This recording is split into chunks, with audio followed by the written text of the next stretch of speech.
I am Joshua Mbarakia. And I am Carjet Robin Buscado. Today we are going to make the experiment 7 entitled One Finger Touch Lamp.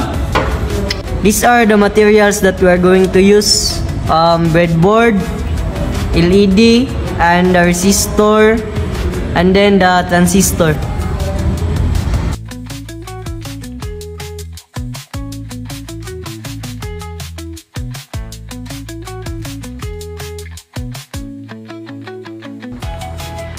Hi guys!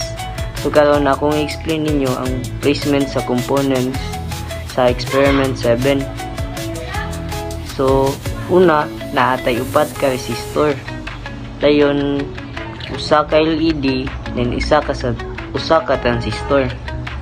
Dayon una gibutang na tong atong LED, then gisiris sa tong transistor.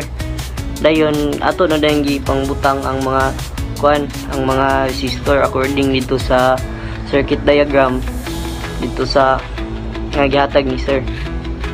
So karon ako na dayong i-explain nganong nisiga siya og hikapon na nimo sa sa imong isa ka tudlo ang